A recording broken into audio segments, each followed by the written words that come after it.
This is some other shit guaranteed you've never heard before. Blow your socks off.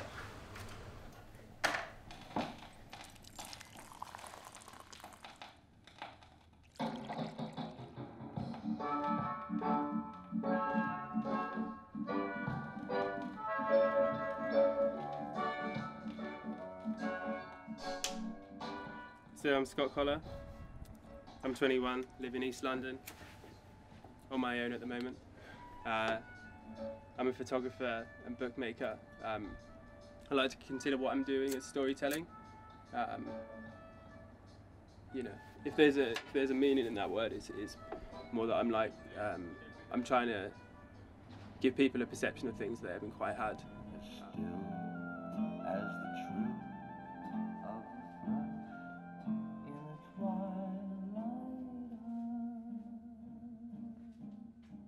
The Marrakesh project started actually with some really cheap EasyJet flights, which is where every good project starts.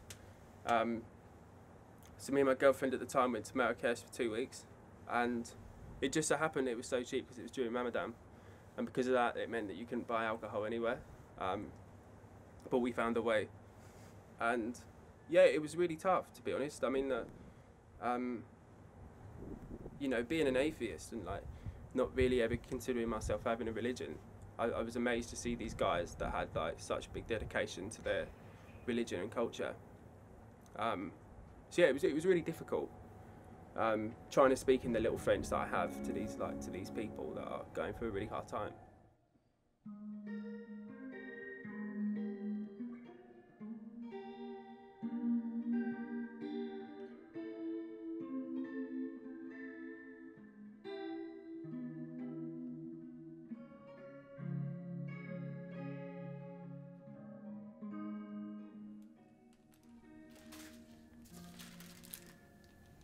So this is what the project started looking like. Every book or print always starts as this once you've developed your film. You're never looking at the technical details here, you know, you're never looking at like, you know, I didn't expose this right, or it's not in focus. It's all about like, what feel am I getting from this? There's going to be a ton of people out there that are angry about how I handle my negatives, but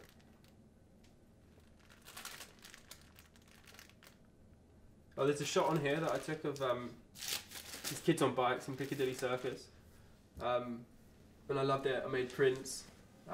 It went into a little zine I made at the time, and for some reason it was just like people thought I was promoting this sort of like hoodlum vandalism lifestyle, which is not what I wanted to do, but I still think it's rad.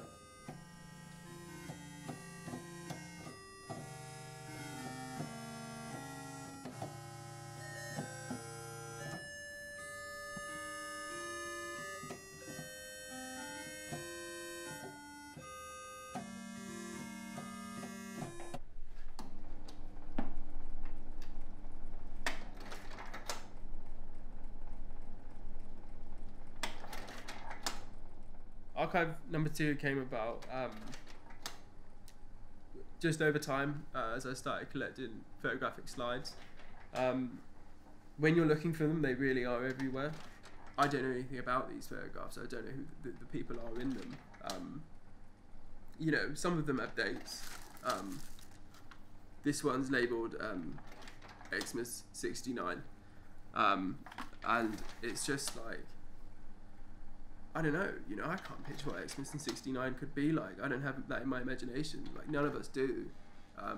You know, even my granddad, if he was still about, he wouldn't know what Xmas 69 looked like. You know, and having this here is like, this is a time capsule, you know. But in the end, I really want Archive number 2 to be like a community project where people can send in slides to me. Or you know, I make small zines out of what I'm doing here, and just like, you know, if you want to see Xmas 1970, you can see it, you know, it's there.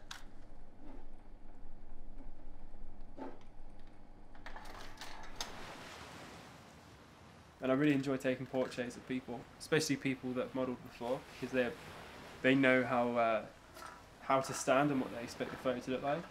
And if you can give them something slightly different to what they're used to, it's always really interesting.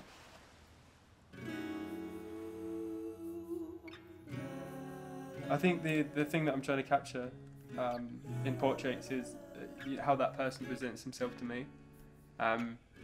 So quite often, if I find someone like, you know, if someone's attractive, you want to show that off. You want to get the same feeling across, you know.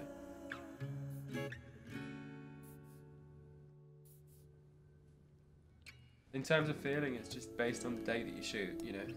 If I want to go and take like a sad shot of, you know, a family member, like first thing in the morning is the best time, you know. Like the mood's neutral and like you can almost feel the blue in the image, even though it's not there.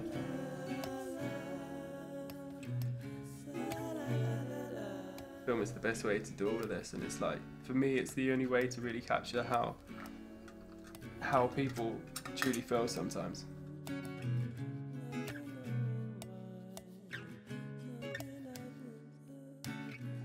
My name's Scott Coller, and this has been my Inward.